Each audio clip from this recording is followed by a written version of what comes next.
셜록 홈즈 빈집의 모험.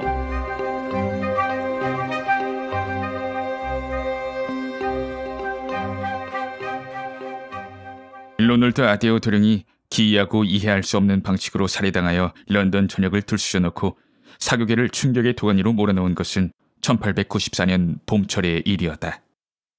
일반 사람들은 이미 경찰 조사 과정에서 흘러나온 사건 경위에 대해 알고 있지만 그 당시에는 기실 많은 사실이 누락되었다. 유죄 증거가 너무도 뚜렷해서 모든 사실을 다 들춰낼 필요가 없었기 때문이다. 난 거의 10년의 세월이 흐른 지금에 와서야 그 기막힌 사건의 연쇄에서 빠진 고리를 드러낼 수 있게 되었다. 물론 사건 자체도 흥미로웠지만 그것과 맞물려 일어난 나의 모험에 가득 찬 생에서 비할 바 없는 충격과 놀라움을 안겨주었던 믿을 수 없는 사건에 비하면 그것은 아무것도 아니다. 그토록 오랜 세월이 흘렀건만 아직도 그 생각을 할 때면 온몸에 전율이 일고 그때 가슴속에 흘러넘치던 환희와 경의와 의혹의 감정이 생생히 되살아난다. 나의 허술한 기록을 통해 한 비범한 인간의 사고와 행동에 관심을 갖게 된 이들은 아무쪼록 내가 진작 그 얘기를 하지 않은 것에 대해 너무 나무라지 마시기 바란다.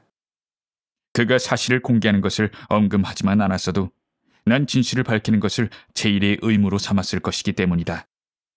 그가 사실을 밝히도록 허락해준 것은 겨우 지난달 3일의 일이었다. 난 셜록 홈즈와 가깝게 지내는 동안 범죄에 깊은 관심을 갖게 되었고 그래서 그가 실종된 뒤에도 자연스럽게 신문지상에 실리는 다양한 사건 기사를 유심히 읽곤 했다. 그리고 순전히 재미삼아 그의 방법을 이용해서 문제를 풀어보려고 한 적도 두어 번 있었지만 결과는 신통치 않았다. 하지만 내게 이 로널드 아데어 살인 사건만큼 흥미로운 사건은 없었다.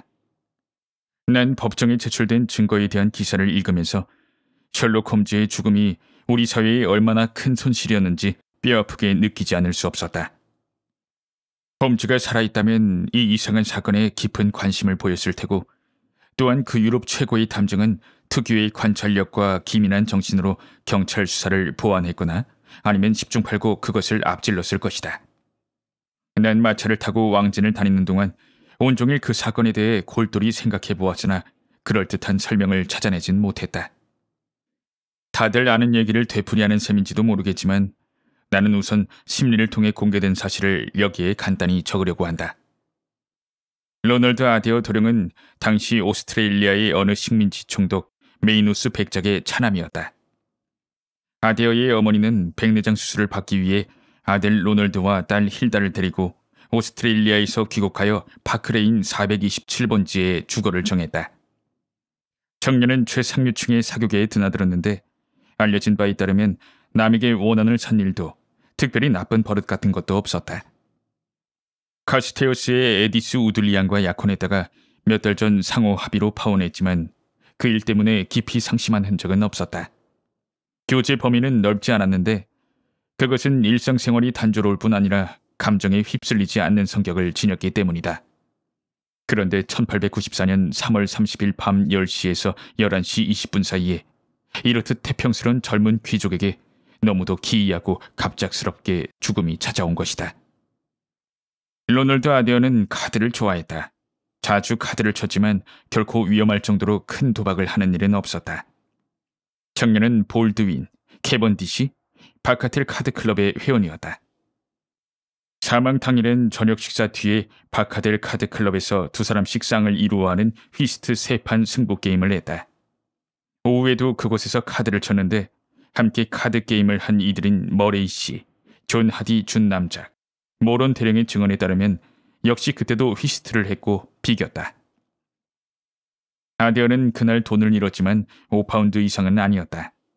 재산이 상당했던 그가 그만한 손해에 꿈쩍했을 리는 없었다.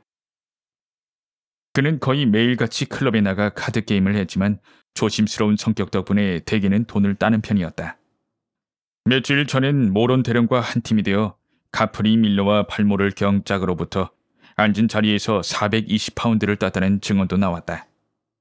심리 중에 아데어의 최근 생활에 대해 나온 얘긴 이 정도였다. 사건 당일 저녁, 아데어는 10시 정각에 클럽에서 돌아왔다. 어머니와 누이는 그때 친척과 함께 저녁 시간을 보내고 있었다. 하녀는 도련님이 자기 방으로 쓰는 2층 거실로 들어가는 소리를 들었다고 증언했다. 또 그 방에 불을 지피다가 연기가 나는 바람에 창문을 열어두었다고 했다. 그 다음엔 아무 소리도 들리지 않았다. 11시 20분에 메이누스 백작 부인은 아들에게 잘 자라는 인사를 하려고 딸과 함께 그 방으로 갔다. 그런데 방문은 안에서 잠겨 있었고 아무리 문을 두드리며 소리질러도 대답이 없었다. 사람들이 달려와서 억지로 문을 열었다. 불운한 젊은이는 탁자 옆에 쓰러져 있었다. 리볼버용 팽창탕환에 맞아 머리가 끔찍하게 으스러져 있었지만 방 안에선 어떤 무기도 발견되지 않았다. 탁자 위엔 10파운드짜리 은행권 2장과 은화 및 금화로 17파운드 10실링이 여러 개의 작은 무더기로 나뉘어 있었다. 또한 숫자가 적혀있는 종이가 있었는데 그 옆에 나란히 클럽 친구들의 이름이 씌어져 있어서 청년이 죽기 전에 카드게임에서 잃은 돈과 딴 돈을 계산해보고 있었다는 추측을 불러일으켰다. 자세한 현장 조사는 사건을 더욱 복잡하게 만들었을 뿐이다. 첫째, 청년이 왜 문을 걸어 잠가야 했는지 도통 이유를 알 수 없었다. 살인자가 방문을 잠그고 나중에 창문을 통해 도망쳤다고 생각할 수도 있었다. 하지만 창문에서 지면과의 거리는 최소한 6m는 됐고 바로 밑은 만개한 크로커스 꽃밭이었다. 그런데 꽃밭엔 누군가 밟은 흔적이 전혀 없었고 집과 도로의 경계를 이루는 좁은 풀밭에도 아무런 자취가 없었다.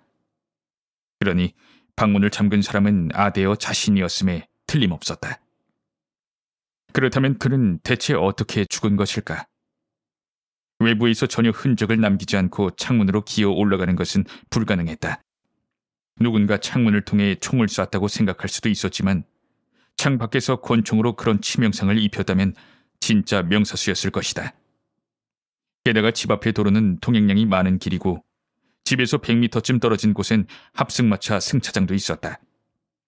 총성을 들은 사람은 없었다. 하지만 사람이 죽었고 팽창탄환답게 납작해진 치명상을 입힌 리볼버 탄환이 발견됐다. 바크레인 사건의 재반 정황은 이와 같았지만 변변한 동기를 찾아낼 수 없었기 때문에 사건은 더욱 복잡해졌다. 앞서 말했던 것처럼 아데어 청년은 남에게 원한을 산 적이 없었고 누가 방에 있는 돈이나 귀중품에 손댄 흔적도 없었다. 난 온종일 이러한 사실을 곱씹어 보면서 그 모든 것을 설명할 수 있는 가설을 세우려고 부심했다. 나의 가엾은 친구가 모든 수사의 출발점이라고 천명했던 최소의 저항선을 찾아보고 싶었던 것이다. 솔직히 말하면 이렇다 할 결과는 없었다. 저녁 때 나는 한가로운 걸음으로 하이드파크를 지나 6시쯤에 옥스퍼드가 쪽 파크레인에 도착했다. 어느 집 앞의 도로에 어중이 떠중이들이 몰려서 있었는데 모두들 2층의 어느 창문을 올려다보고 있는 것으로 보아 그곳이 내가 찾던 집이 분명했다. 키가 크고 색안경을 쓴 사복 형사로 짐작되는 말라깽이 사내가 자신이 세운 가설을 피력하고 있었고 사람들이 주위에 몰려서서 그의 말에 귀 기울이고 있었다. 나는 사람들을 해치고 다가가 들어보았으나 터무니없는 얘기를 하는 것 같아 염증을 느끼며 도로 물러섰다. 그런데 그러는 와중에 뒤에 서 있던 허리가 굽은 노인과 부딪혀 노인이 들고 있던 책 몇 권이 바닥에 떨어졌다. 그때 나는 책을 주우면서 그중 한 권의 제목이 나무 숭배의 기원인 것을 보고 노인이 직업인지 취미인지는 모르겠지만 이해하기 어려운 책들을 수집하는 가엾은 애서가임에 틀림없다는 생각을 했다. 난 실수를 사과하려고 했지만 내가 잘못해서 떨어뜨린 책들이 주인의 눈엔 대단한 보물이었던지 노인은 화를 벌컥 내며 돌아섰다. 난 할 일 없이 허연 구렛나루스를 길게 기른 구부정한 노인이 인파 속으로 사라지는 모습을 지켜보았다. 바크레인 427번지를 둘러보았지만 내가 흥미를 가진 문제를 해결하는데 별 도움이 안 됐다. 집과 도로 사이엔 가로장을 댄 낮은 담이 서 있었는데 높이는 1m 50cm를 넘지 않았다. 그래서 정원으로 들어가기는 쉽겠지만 2층 창문으로 올라가는 것은 어려울 것 같았다. 왜냐하면 아무리 날랜 사람이라도 짚고 올라갈 만한 것이 필요했는데 그곳엔 배수관 같은 것도 없었기 때문이다. 난 더욱 혼란스러워져서 켄싱턴으로 돌아왔다. 그런데 서재로 들어온 지 5분도 안 됐는데 하녀가 들어와서 찾아온 사람이 있다고 전했다. 놀랍게도 손님은 다름 아닌 방금 전에 그 괴이한 고서 수집가였다. 노인은 강파른 주름투성이 얼굴을 허연 머리털과 구렛나룻으로 가린 채 못해도 10대권의 귀중한 서책을 오른쪽 겨드랑이에 끼고 있었다. 놀라셨나보? 노인은 잔뜩 쉬어버린 이상한 목소리로 말했다. 나는 그렇다는 걸 인정했다. 나도 양심이란 게 있는 늙은이요. 절룩거리면서 선생 뒤를 쫓아가다가 선생이 이 집으로 들어가는 걸 보고 잠깐 들어가서 저 친절한 신사분을 뵙고 아까 내가 무례하게 굴었던 건 무슨 나쁜 뜻이 있어서가 아니었다는 말씀이나 드리자고 생각했소. 또 책을 주워 주셔서 정말 감사하다는 말씀도 드릴 겸해서. 노인장, 뭐 별것도 아닌 걸 가지고 그러세요?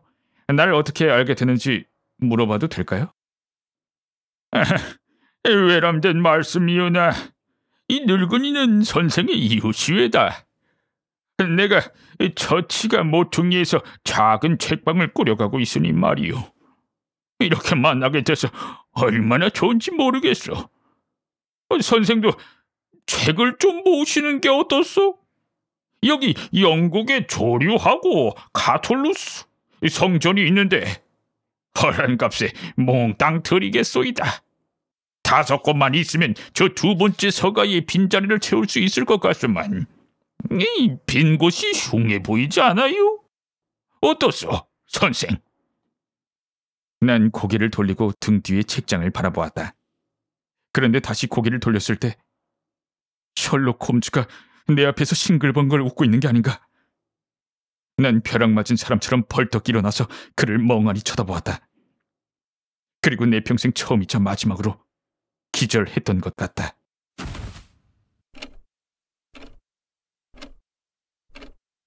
회색 안개 같은 것이 눈앞에서 빙글빙글 돌았고 정신을 차렸을 때는 목덜미는 풀어 헤쳐져 있었고 입속에선 브랜디의 알싸한 맛이 느껴졌다.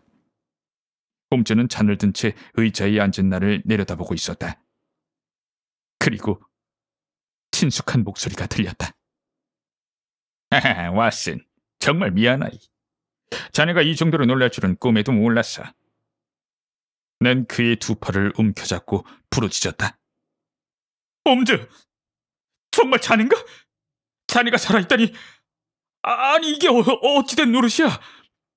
대체 어떻게 그 끔찍한 심연에서 기어나왔나? 잠깐만. 자네 정말 얘기할 기운이 있나? 내가 쓸데없이 극적으로 출연하는 바람에 자네한테 큰 충격을 주고 말았구만. 난 괜찮아. 하지만 홈즈, 내 눈을 믿을 수가 없어. 아니 이럴 수가. 바로 자네가 내 서재에 서 있다니. 난 다시 한번 그의 팔을 움켜잡았다. 옷소매 밑으로 힘줄이 붉어진 여윈 팔이 느껴졌다. 그래, 어쨌든 유령은 아니군. 이 사람아. 자네를 다시 보니 얼마나 좋은지 모르겠어. 어서 앉게. 그리고 그 끔찍한 절벽에서 어떻게 살아나왔는지 말해주게나. 홈즈는 맞은편에 앉아서 예전과 다름없는 무관심한 태도로 담배에 불을 붙였다. 그는 아직도 서적상의 허름한 프로코트 차림이었지만 변정이 사용한 흰 수염 한 무더기와 책더미는 책상 위에 올려놓고 있었다. 그는 예전보다 훨씬 마르고 날카로워 보였는데 독수리 같은 얼굴에 파리한 빛이 번져있는 것을 보니 별로 건강이 좋지 않은 듯했다. 왓슨, 이렇게 몸을 펼 수 있으니까 정말 좋군. 키 큰 남자가 몇 시간 동안 신장을 30cm나 줄이고 있는 건 여간 힘든 일이 아니거든. 그런데 여보게나, 그 얘기에 대해서라면 말일세. 오늘 밤 자네 협조를 구하려고 하네만 우리 앞에 힘들고 위험한 일이 한건 놓여 있어. 그러니 자초지종을 설명하는 건 그 일이 끝난 다음에 하는 게 나을 것 같군. 하지만 난 궁금해서 죽을 지경이야. 지금 당장 듣고 싶어. 자네 오늘 밤에 나랑 같이 나갈 거지? 자네가 원하는 시간에 자네가 원하는 곳으로. 정말 옛날로 다시 돌아간 기분이군. 나가기 전에 요기를 할 시간은 있겠지? 좋아. 그럼 그 절벽 얘기를 해볼까? 사실 거기서 빠져나오는 것은 시군죽 먹기였어. 왜냐하면 난 밑으로 떨어지지 않았거든. 밑으로 떨어지지 않았다고? 그렇다니 왓슨. 그런 적이 없어. 물론 자네에게 쓴 편지는 거짓없는 사실이었지만 나는 고 모리어티 교수가 흉악한 얼굴을 하고 하나뿐인 협소한 탈출로를 막아선 걸 보고 내 인생은 끝났다고 생각했어. 그의 회색 눈엔 냉혹한 결의가 빛나고 있었어. 난 교수와 몇 마디 얘기를 주고받은 다음 그의 배려로 나중에 자네가 받아본 그 짧은 편지를 썼네. 난 그걸 담뱃갑이랑 지팡이와 함께 놓아두고 앞으로 걸어갔고 모리어티는 내 뒤를 따라왔네. 길이 끊어진 곳이 나오자 더 이상 갈 곳이 없었지.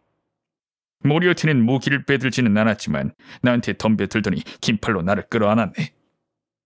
그는 게임이 끝났다는 걸 알고 오로지 복수하겠다는 일념밖에 없었어. 우린 절벽 가장자리에서 함께 비틀거렸네. 하지만 난 일본식 레슬링이라 할 수 있는 바리치를 약간 익혀두었는데 전에도 그 기술을 두어 번 유용하게 써먹은 적이 있지. 난 그의 팔을 뿌리쳤고 교수는 몇 초 동안 끔찍한 비명소리와 함께 미친 듯이 두 팔을 휘저으며 기우뚱거렸네. 하지만 결국 균형을 잃어버렸고 절벽 너머로 추락하고 말았어. 그는 먼저 바위에 부딪혔다가 물속으로 첨벙 떨어졌어. 홈즈는 담배를 뻐끔거리며 설명해 주었는데 난 그의 이야기를 들으면서 놀라움을 금치 못했다. 하지만 발자국은... 난 두 사람의 발자국이 앞으로 나아가기만 하고 돌아오지 않는 것을 이 두 눈으로 똑똑히 봤어. 그건 이렇게 된 걸세. 교수가 추락한 순간 난 정말 구사일생으로 목숨을 건졌다는 걸 깨달았어. 난 내 목숨을 노리는 자가 모리어티뿐만이 아니라는 사실을 알고 있었지.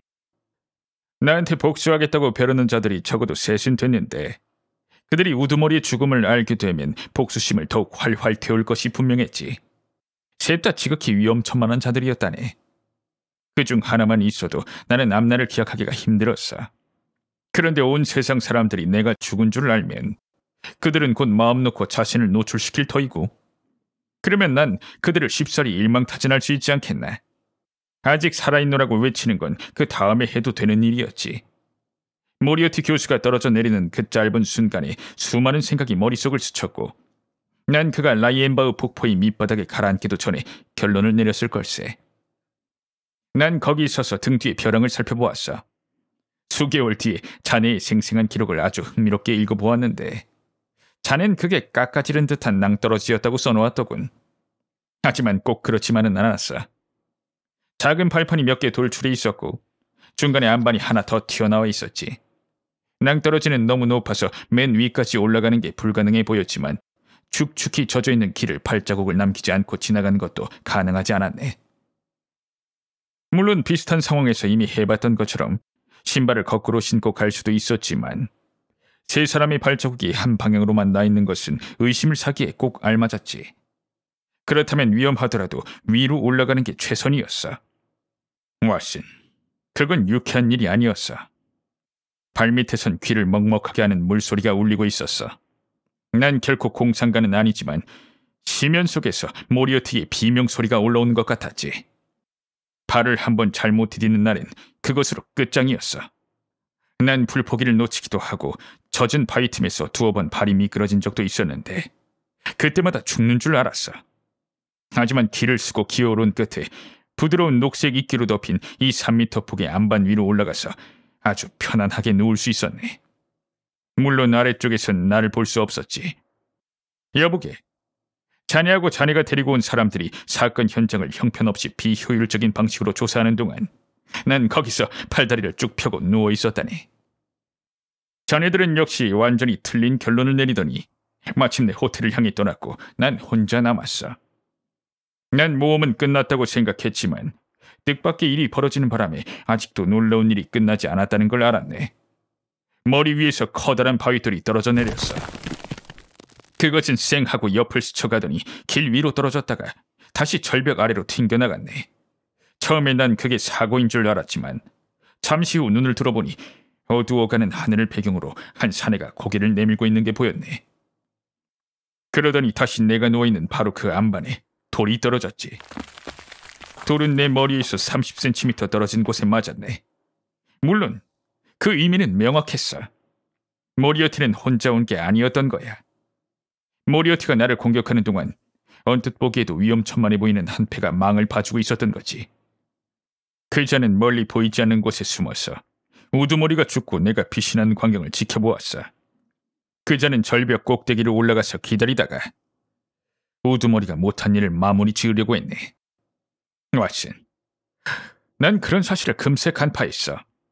그 흉악한 얼굴이 다시 아래쪽을 내려다보는 게 보였고 난 그게 또 다른 돌덩이를 예고한다는 사실을 깨달았지. 난 밑으로 내려가기 시작했네. 지금 생각하면 무슨 정신으로 그렇게 할 수 있었는지 모르겠어. 내려가는 건 올라가는 것보다 100배는 어려웠다네. 하지만 돌출한 안반 끝에 매달려 있는데 돌덩이가 다시 옆을 스쳐가는 상황에서 위험하다는 생각을 할 겨를이 없었지. 절반쯤 내려와서 발이 미끄러졌지만 다행히 신의 가호로 찢어진 살에서 피를 뚝뚝 떨어뜨리면서도 길 위에 내려설 수는 있었어. 난 어둠 속에서 산을 넘어 15km를 도망쳤고 일주일 뒤에 플로렌스에 도착했네. 난 세상에서 나의 행방을 아는 사람은 아무도 없을 거라고 확신했어. 진실을 아는 사람은 마이크로프트 형뿐이었지. 여보게, 자네한텐 정말 입이 10개라도 할 말이 없어. 하지만 사람들한테 내가 죽었다는 확신을 심어주는 게 중요했는데 자네부터가 그게 사실이라고 생각하지 않았다면 나의 불행한 종말에 대해 그렇게 설득력 있는 보고서를 쓰진 않았을 거야. 지난 3년간 난 자네에게 편지를 쓰려고 몇 번이나 펜을 들었는데 나에 대한 지나친 우정 때문에 자네가 경솔하게 비밀을 드러낼지도 모른다는 노파심 때문에 항상 그만두고 말았다네. 오늘 저녁에 자네가 내 책을 떨어뜨렸을 때 매몰차게 돌아선 것도 바로 그 때문이었어.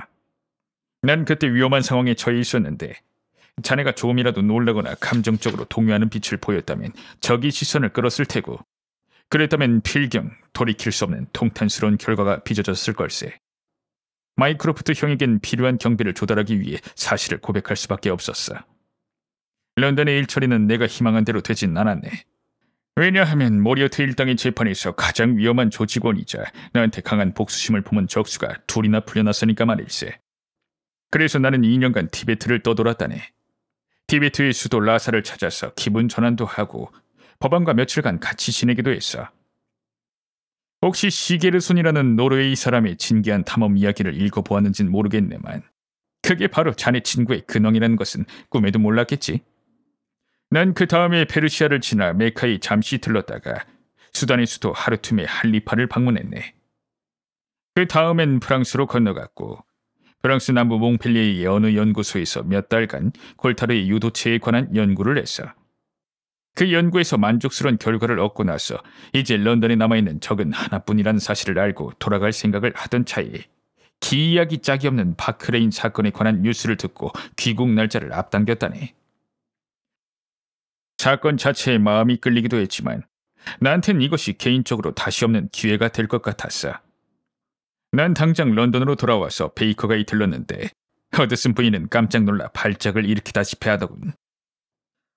마이크로프트는 내 방과 서류를 그대로 보존해 놓았네. 여보게, 오늘 오후 2시경에 옛날 그 방에서 낡은 안락 의자에 앉아있노라니 얘 친구 왓슨이 전처럼 내 앞에 앉아있다면 얼마나 좋을까 하는 생각이 정말 간절하더군. 그 4월의 저녁 때 나는 이렇듯 놀라운 이야기를 들었다. 다시는 보지 못하리라고 생각했던 훤칠한 키의 깡마른 몸, 그리고 날카로우면서도 열정이 넘치는 얼굴을 직접 대면하지 않았다면 도저히 믿지 못했을 이야기였다. 어디서 들었는지 그는 내가 마음 아프게 상처했다는 사실도 알고 있었는데 그는 말보다는 태도로 절절히 연민을 표현했다. 여보게나, 슬픔에 대해 제일 좋은 치료약은 일이라네. 오늘 밤에 우리 둘이 해야 할 일이 하나 있는데 그 일을 성공적으로 완수한다면 한 인간이 지상에서 정당한 삶을 누릴 수 있게 될 걸세. 난 무슨 일인지 자세히 말해달라고 졸랐으나 소용없었다. 오늘 밤 안으로 실컷 보고 듣게 될 걸세.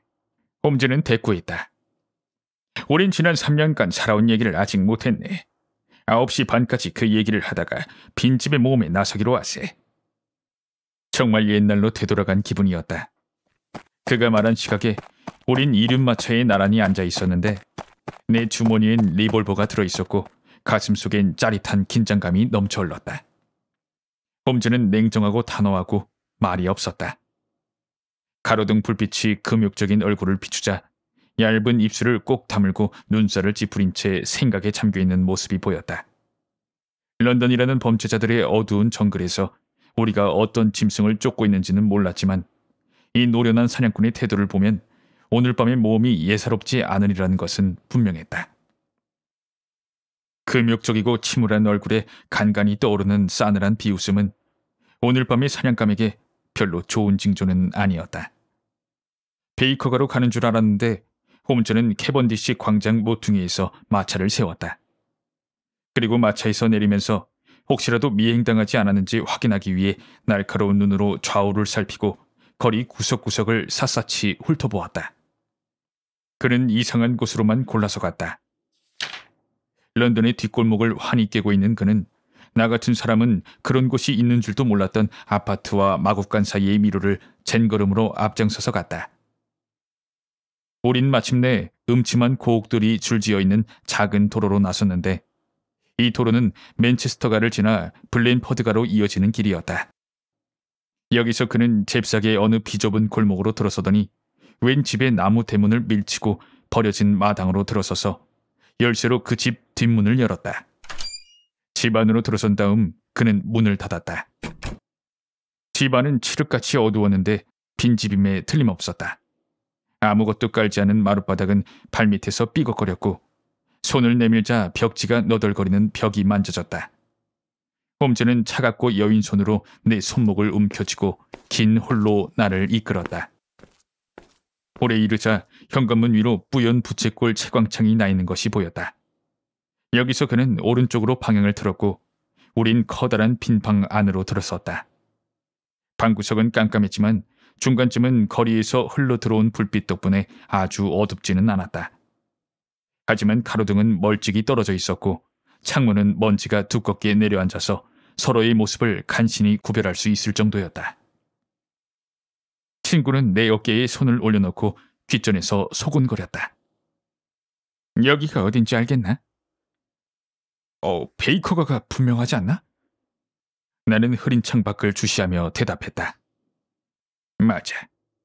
우린 지금 옛날 하숙집 맞은편에 캠된 저택에 와 있네. 그런데 여긴 뭐하러 온 거야? 여기선 저 그림 같은 풍경이 아주 잘 보이거든. 여보게, 수고스럽더라도 밖에서 자네 모습이 보이지 않게 조심하면서 창가로 다가가 우리가 쓰던 방을 좀 살펴보게나. 자네의 그 숱한 이야기가 바로 저 방에서 시작되지 않았나. 어디, 3년이라는 세월이 흐르는 동안 자네를 놀래켜주는 내 능력이 아주 사라졌는지 보기로 할까? 난 살며시 창가로 다가가 길 건너편에 낯익은 창문을 건너다 보았다. 순간 나는 깜짝 놀라 악! 하고 소리를 질렀다. 창문엔 커튼이 내려져 있었고 방엔 불이 환했다. 그리고 의자에 앉아있는 남자가 환한 창문 위에 검고 뚜렷한 그림자를 들이우고 있었다.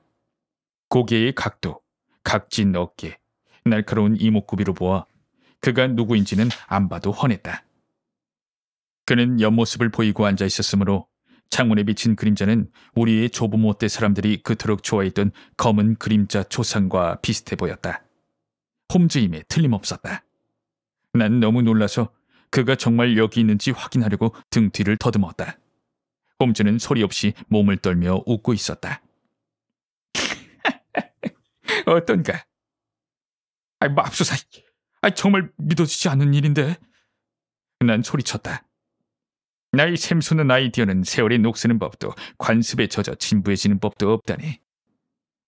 홈즈는 이렇게 말했는데 그의 목소리엔 자신의 작품을 앞에 둔 예술가의 기쁨과 긍지가 고스란히 드러나 있었다. 어때? 정말 비슷하지 않은가? 진짜 똑같아. 작품 제작자는 프랑스 그로노블의 오스카 메니에 씨인데 며칠이나 걸려서 틀을 만들었어. 나의 밀랍 흉상이라네. 저걸 설치해 놓는 일은 오늘 오후에 베이커가에 간 김에 해놓았어. 그런데 왜 저런 짓을 해놨어? 여보게나, 그것은 어떤 사람들에게 내가 저곳에 있다는 믿음을 주어야 할 분명한 이유가 있기 때문이었지. 자넨 저 방이 감시당하고 있다고 생각하나? 난 그들이 날 감시하고 있다는 걸 알아챘거든. 누가? 나의 옛 적수가. 우두머리를 라이엔바흐 폭포의 바닥에 묻은 재밌는 집단이지. 자네도 기억하겠지만 그들은 내가 아직 살아있다는 사실을 알고 있어. 물론 그들이 알고 있는 건 그뿐이지만 조만간 내가 집에 돌아오리라고 예상하고 있겠지. 그들은 내 방을 꾸준히 감시하다가 오늘 아침에 내가 도착하는 장면을 목격했어. 그걸 어떻게 알았는데? 창밖을 언뜻 내다보다가 그들이 세워놓은 파수꾼의 얼굴을 알아봤어. 파커라고 대단한 자는 아니야. 직업은 살인 강도, 구검의 명수일세. 난 그 자는 별로 개의치 않았어.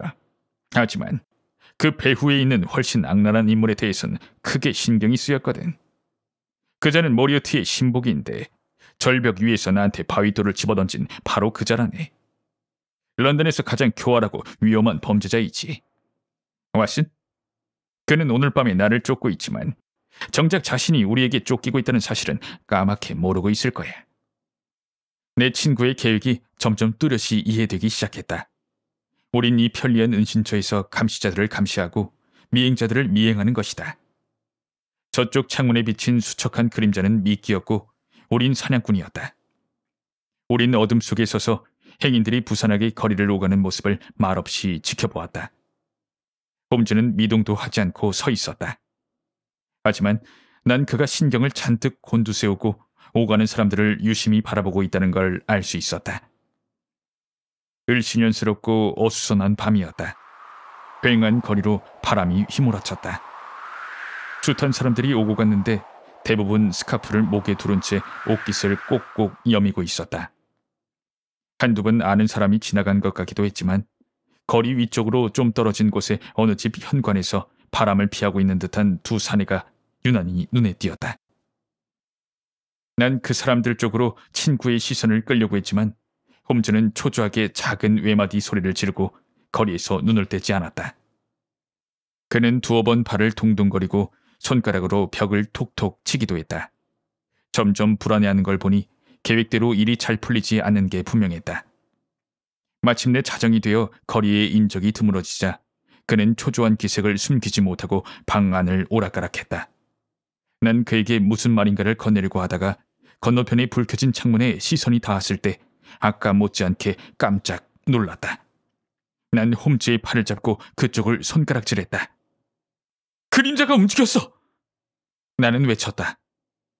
그림자는 더 이상 사람의 옆모습이 아니라 이쪽으로 등을 돌린 뒷모습이었다. 3년이란 세월이 흘렀지만 그의 날카로운 기질은 그대로였고 자신보다 활력이 덜한 지성의 소유자에게 참을성이 없는 것도 예전과 별반 다르지 않았다. 물론 저건 움직이지. 왓슨? 내가 인형 하나만 달랑 갖다 놓고 유럽에서 가장 날카로운 자들이 속아 넘어가기를 바라는 바보 천치인 줄 알았나? 우리가 2시간 동안 이 방에 있는 동안 허드슨 부인은 8차례, 말하자면 15분에 한 번씩 저 흉상의 위치를 바꿔놓았네. 부인은 자기 그림자가 비치지 않도록 조심하면서 앞에서 흉상을 움직이고 있어. 홈즈는 흥분해서 짧게 숨을 들이켰다. 그가 고개를 앞으로 내민 채 온몸을 팽팽히 긴장시키고 가만히 귀 기울이고 있는 모습이 희미한 불빛 속에 드러났다. 바깥의 거리엔 사람 그림자 하나 없었다. 아까 그 두 사내는 아직도 어느 집 현관에서 웅크리고 있는지도 모르지만 이젠 보이지 않았다. 맞은편의 눈부시게 노란 창문 한가운데 검은 그림자가 드리워져 있을 뿐 사방은 쥐 죽은 듯 고요하고 어두웠다. 삼라만상이 숨을 죽이고 있는 가운데 홈즈가 흥분을 이기지 못하고 이를 악문 채 숨을 들이쉬는 소리가 가느다랗게 들렸다. 다음 순간 그는 나를 잡아 끌고 제일 어두운 방구석으로 가더니 조용히 하라는 뜻으로 내 입술에 손을 가져다 댔다. 내 팔을 붙든 그의 손가락이 가볍게 떨렸다. 친구가 이렇게 동요하는 모습은 처음이었지만 어두운 거리엔 여전히 쥐새끼 한 마리 없었다. 하지만 난 불현듯 그가 날카로운 감각으로 벌써 알아챈 소리를 의식하게 되었다. 나지막한 발자국 소리였는데 그것은 베이커가 쪽이 아니라 우리가 잠복해 있는 이 집 뒤편에서 들려왔다.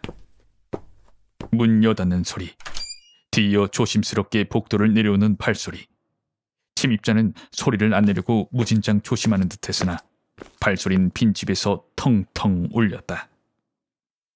홈즈는 벽에 바짝 붙어섰고 나도 리볼버 손잡이를 움켜쥔 채 친구를 따라 벽에 붙어섰다. 어둠 속을 노려보고 있노라니 한 남자의 희미한 윤곽이 눈에 들어왔다. 그것은 열려있는 문의 어둠보다 더욱 짙은 그림자였다. 그는 멈칫하더니 몸을 웅크린 채 살금살금 금방이라도 달려들 것처럼 방 안으로 들어왔다.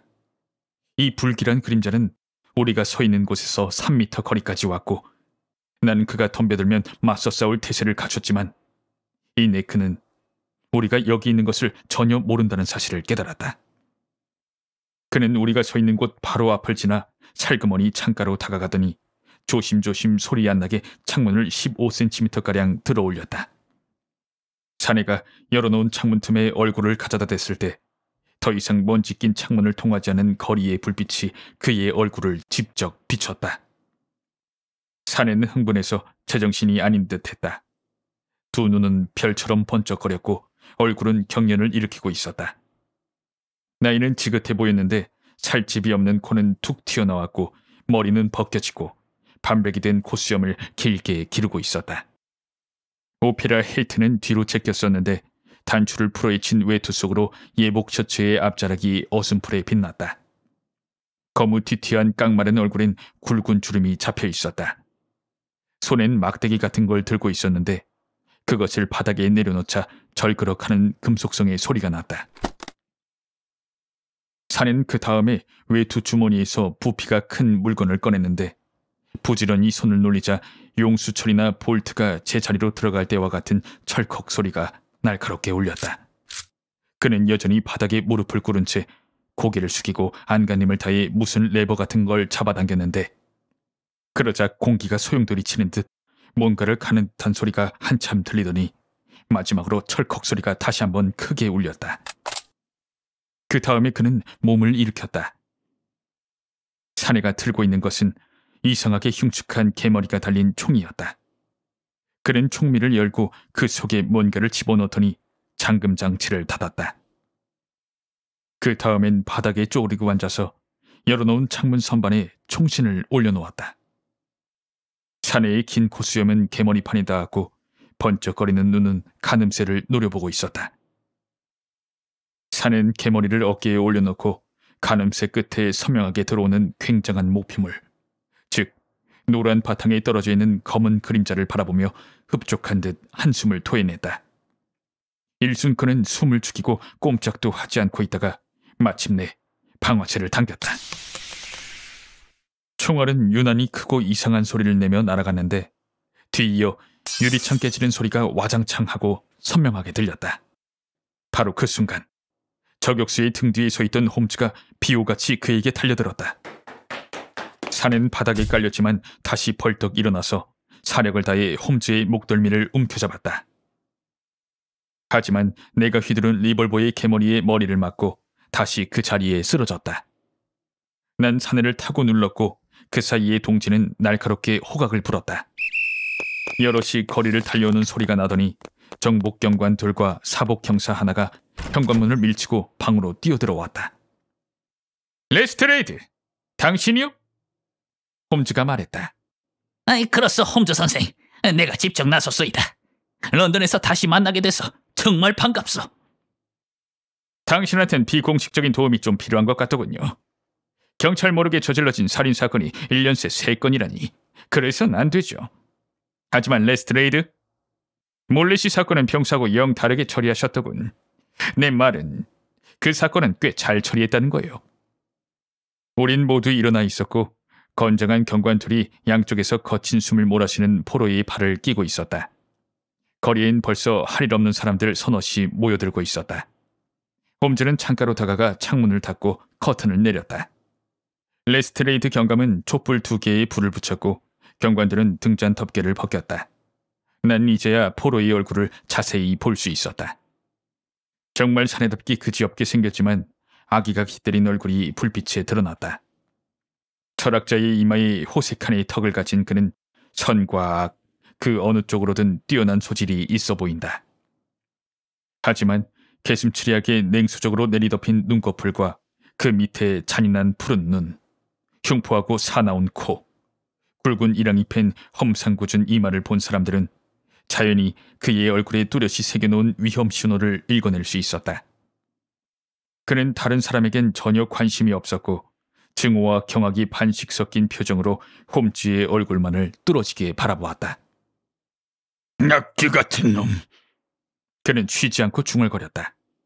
이 간교한 낙지 같은 놈. 아, 대령. 홈즈는 구겨진 셔츠 깃을 바로잡으며 말했다. 옛말에 여행은 연인들의 상봉으로 끝난다는 말도 있잖은가. 지난번에 내가 라이엔바흐 폭포의 안반 위에 올라가 있을 때 나한테 각별한 관심을 보내주었는데 안타깝게도 그 다음엔 한 번도 못 만났지 아마. 대령은 망연자신한 얼굴로 한결같이 내 친구만 응시하고 있었다. 이 교활한 악기 같은 놈!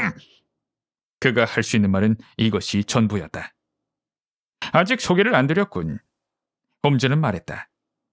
여기, 이 신사는 세바스찬 모론 대령입니다. 과거 여왕 폐하의 인도 육군에서 복무한 적이 있었는데 동양의 식민지가 배출한 최고의 맹수 사냥꾼이죠. 대령, 호랭이 사냥엔 아직도 당신이 세운 기록을 깨트린 사람이 없을걸? 중포의 부인은 초로의 산엔 입을 굳게 다물고 이글거리는 눈으로 내 친구를 노려보기만 했다. 그는 포악한 눈과 뻣뻣이 곤두선 콧수염 때문에 놀랄 만큼 호랑이와 비슷해 보였다. 당신처럼 노련한 사냥꾼이 어떻게 이런 단순한 전술에 넘어가는지 신기해 죽겠군. 홈즈는 말했다. 그런 전술이라면 당신도 잘 알고 있을 텐데. 대령, 호랑이를 유인하려고 나무 밑에 새끼 양 한 마리를 묶어놓고 소총을 들고 나무 위로 올라가서 기다려본 적이 있겠지? 내겐 이 빈집이 나무이고 당신이 호랑이였어. 그런데 당신도 호랑이가 여러 마리 나타나거나 아니면 그럴 리는 없겠지만 당신이 쏜 총알이 빗나갈 경우를 대비해서 총을 더 준비해 놨을 것 같은데 이번엔 그렇게 안 했나 보지? 자, 보라고. 그는 경찰들을 가리켰다. 난 여기 이렇게 준비해 놨거든. 당신도 나처럼 했어야지. 모론 대령은 포효하며 덤벼들었으나 두 경관이 그를 잡아 끌었다. 그의 얼굴에서 이글거리는 분노는 차마 보기에도 끔찍할 정도였다. 홈즈가 말했다. 솔직히 말해서 당신한테 놀란 점이 하나 있어. 난 당신이 이 빈집과 편리한 창문을 이용할 줄은 몰랐지. 당신이 거리에서 작업을 할 줄 알고 밖에 내 친구 레스트레이드와 그 부하들을 대기시켜놨거든. 그것 하나만 빼면 모든 게 다 내 예상대로였어. 모론 대령은 레스트레이드 경감을 향해 돌아섰다. 내가 체포되어야 할 정당한 사유가 있는지는 모르겠소. 하지만 적어도 내가 저 인간의 조롱을 견뎌야 할 이유는 없소. 당신들이 법의 집행자라면 모든 걸 법대로 처리하시오. 예, 좋소이다. 그건 수긍할 만한 얘기요. 레스트레이드는 말했다. 홈즈 선생, 우리가 가기 전에 더 하실 말씀은? 홈즈는 바닥에서 성능 좋은 공기총을 집어들고 구조를 꼼꼼히 살펴보았다. 대단히 놀랍고 독창적인 무기입니다. 이건 소음이 없을 뿐 아니라 파괴력도 엄청나죠. 난 독일의 맹인 기술자 폰 헤르더가 고 머리어티 교수의 주문으로 이 총을 제작했다는 걸 알고 있었습니다. 수년 동안 이 무기의 존재에 대해 알고 있었지만 만져볼 기회는 없었죠. 레스트레이드, 이 총과 여기에 맞는 총알을 같이 특별히 당신한테 맡기겠습니다. 예, 홈즈 선생. 이건 우리가 잘 보관할 테니 걱정 마시오. 레스트레이드는 일행을 데리고 문을 향해 나가면서 말했다. 더 하실 말씀은? 저자를 어떤 제목으로 기소할 작정입니까? 기소 말이오? 그거야 물론 셜록 홈즈 선생에 대한 살인 미수 혐의죠. 아, 레스트레이드. 그렇지 않습니다. 그 문제에선 나를 아주 빼주시기 바랍니다. 이렇게 기막히게 범인을 체포한 공로는 당신, 오로지 당신에게 있습니다. 레스트레이드, 정말 축하합니다. 이번에도 당신은 교묘하고 대담한 작전으로 범인을 검거하는 데 성공했군요. 범인을 검거했다고? 홈즈 선생, 대체 그게 무슨 말이오? 지난달 13일 파크레인 427번지 2층 거실의 창문을 통해 공기총으로 팽창 탄환을 발사해서 로널드 아데오 도령을 저격한 범인 말입니다. 지금 경찰에선 전력을 다해 범인을 찾고 있지만 별 소득이 없죠. 레스트레이드, 이자의 혐의는 바로 그겁니다. 자, 왓슨, 깨진 창문으로 들어오는 외풍을 견딜 수 있겠거들랑 내 서재에 가서 30분가량 담배라도 피우는 게 어떨까? 그것도 꽤 재미있을 걸세.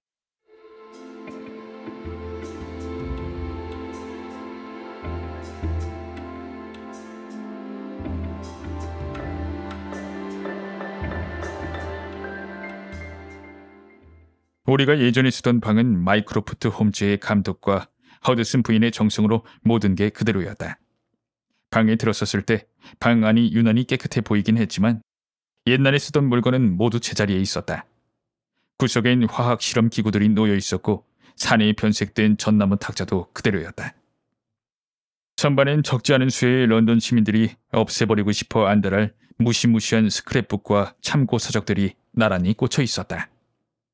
방 안을 쑥 둘러보자 도표와 바이올린 케이스, 파이프 거리, 심지어 담배를 숨겨놓은 페르시아 슬리퍼까지 모든 게 다 눈에 들어왔다. 방에는 사람이 이미 둘이나 있었는데 그중 한 사람인 허드슨 부인은 우리가 들어서는 걸 보고 활짝 웃었다. 다른 한 사람은 오늘 저녁의 모험에서 대단히 중요한 역할을 한 야릇한 인형이었다. 그것은 밀랍으로 만든 내 친구의 흉상이었는데 대단히 정교하게 만들어져 실물과 똑같았다. 작은 받침대 위에 놓인 흉상은 홈즈의 낡은 실내복을 두르고 있어서 거리의 사람들을 완벽하게 속여넘길 수 있었다. 허드슨 부인, 내가 일러드린 대로 단단히 주의하셨겠죠? 홈즈가 말했다. 아유, 선생 말대로 인형 앞까지 무릎걸음으로 갔어요. 좋습니다. 일을 아주 잘 해내셨더군요. 총알이 어디 박혔는지 보셨습니까? 그럼요. 그놈의 총알이 머리를 뚫고 나가서 벽에 맞고 떨어졌는데 아유, 그래서 저 멋진 인형이 망가진 것 같구려. 내가 총알을 카펫에서 주웠는데 여기 있어요. 홈즈는 총알을 내게 건네주었다. 보다시피 물은 리볼버용 총알일세. 정말 천재적인 수법이지. 누가 이런 총알이 공기총에서 발사됐으리라고 생각하겠나. 좋습니다, 허드슨 부인. 도와주셔서 정말 감사해요. 자, 그럼 왓슨, 오랜만에 그 의자에 한번 앉아보게나. 자네한테 말해주고 싶은 게 몇 가지 있으니까 말이야. 그는 허름한 프로코트를 벗어던지고 자신의 흉상에서 벗겨낸 쥐색 실내복을 걸쳤다. 그는 이제 예전의 홈즈로 완전히 되돌아갔다. 늙은 사냥꾼이라고 해도 신경은 아직 튼튼하고 눈은 여전히 날카롭군 그래. 그는 흉상의 깨진 이마를 들여다보며 껄껄 웃었다. 하하, 총알이 뒤통수에 명중해서 뇌를 관통했어. 모론 대령은 인도에서도 특등사수였는데 지금 런던에서도 그를 능가할 사람은 없을 걸세.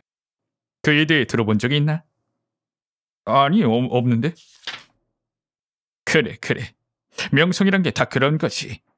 하지만 내 기억이 정확하다면 자넨 한 세계를 풍미한 비상한 두뇌의 소유자 제임스 모리어티 교수에 대해서도 못 들어봤다고 했던 것 같은데 선반에서 그 인명색인 좀 내려주게나. 홈즈는 의자에 몸을 파묻고 시거 연기를 구름처럼 내뿜으며 게으르게 책장을 넘겼다. M자 항목은 휘황찬란하지. 모리어티 하나만 해도 눈부시니까.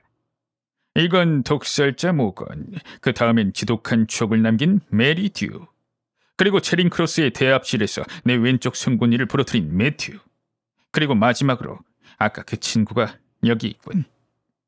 나는 그가 건네준 인명부를 낭독했다. 세바스천 모런, 대령, 무직, 인도의 벵갈로 제1공병대에서 복무했음. 1840년 런던 출생, 주 페르시아 공사를 역임한 오거스터스 모런 남작의 아들. 이튼 학교와 옥스퍼드에서 수학. 조아키전, 아프가니스탄전, 차라시아브, 세르푸르, 카불에서 복무. 서부 히말라야의 맹수, 정글에서의 세 달의 저자. 주소, 컨듀잇가. 소속 클럽, 앵글로 인디언, 탱커빌, 바카텔 카드클럽. 가장자리엔 홈즈의 꼼꼼한 글씨체로 이렇게 씌어져 있었다. 런던에서 두 번째로 위험한 인물. 와, 놀랍군 그래. 이만하면 역전의 용사 아닌가? 나는 인명부를 돌려주며 말했다. 옳은 말이야. 홈즈는 대꾸했다. 그는 어느 선까진 엇나가지 않고 잘했어. 무쇠 같은 신경을 타고났는데 인도에선 아직도 대령이 부상당한 식인 호랑이를 쫓아서 배수로를 기어간 얘기가 회자되고 있다네. 여보기, 그런데 세상엔 일정한 높이까진 잘 자라다가 그 다음부터 갑자기 이상하게 흉측한 모양으로 변하는 나무들이 있거든. 사람들 중에서도 그런 이들이 심심치 않게 있지.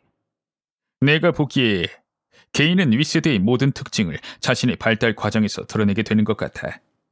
과거에 가기로 침투해 들어온 어떤 강한 영향력이 선이나 악에 대한 갑작스러운 충동으로 나타나는 거지.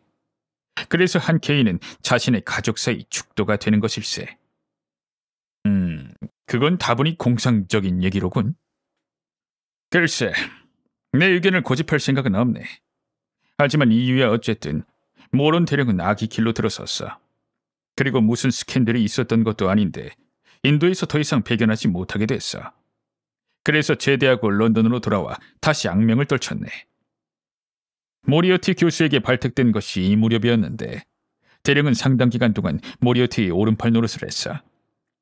모리어티는 그에게 아낌없이 돈을 썼지만 다른 부하에게는 역부족이었던 지극히 까다로운 일을 한두 건 처리하는 데 그를 동원했을 뿐이라네. 자네, 1887년 로더의 스튜어트 부인 변사 사건을 기억하고 있겠지? 모른다고? 난 스튜어트 부인을 살해한 것이 모론이라고 확신하지만 그걸 증명할 방법이 없었네. 대령은 아주 교묘하게 사건을 은폐했기 때문에 모리어티 일당이 검거됐을 때도 경찰은 그자의 혐의를 입증하는 데는 실패했어.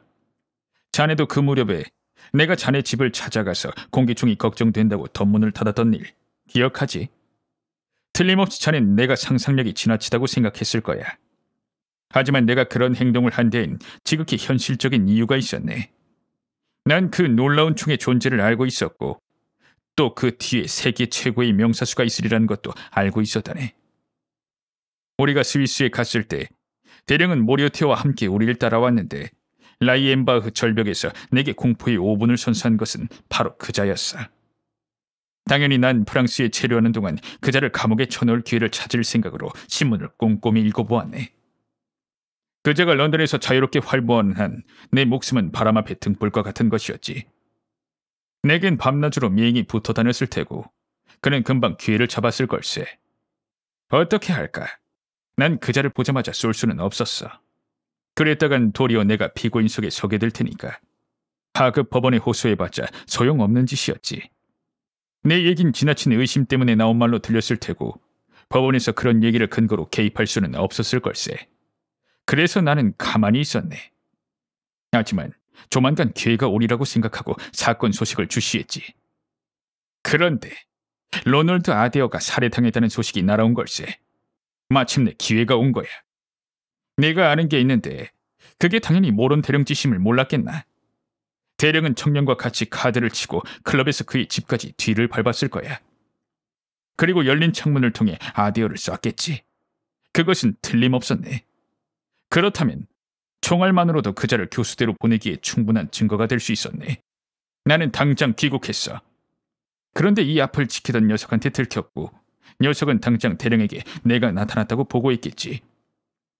대령은 내가 갑자기 귀국한 것이 자신이 저지른 범죄와 상관이 있을 거라고 보고 잔뜩 신경을 곤두세웠을 걸세. 대령은 당장 나를 제거하려고 나설 것이고 보나마나 문제의 살인 무기를 이용할 거라고 생각했어.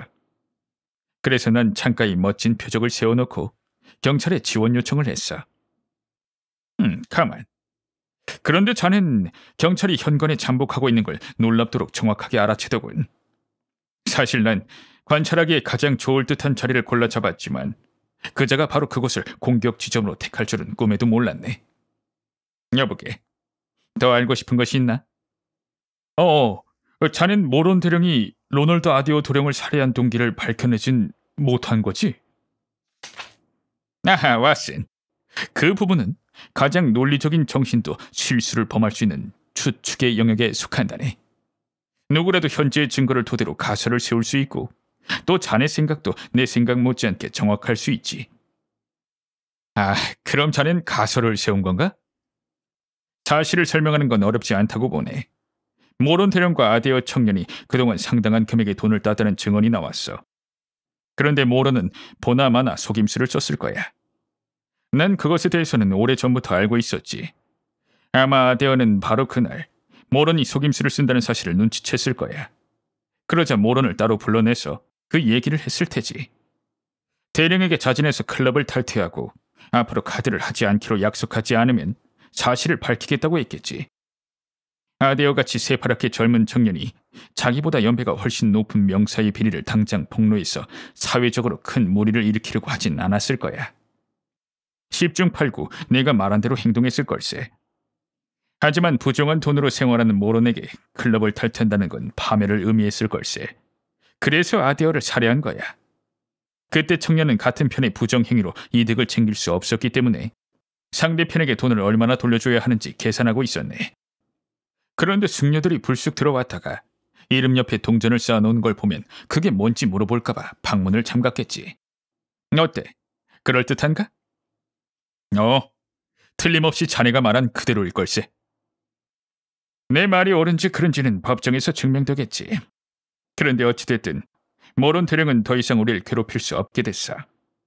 본 헤르더의 유명한 공기총은 런던 경찰청의 박물관을 장식하게 될 테고, 그리고 우리 셜록 홈즈 선생은 다시 한번 런던의 복잡한 삶이 무제한으로 공급해주는 흥미로운 사건들을 마음 놓고 조사할 수 있게 될 테고.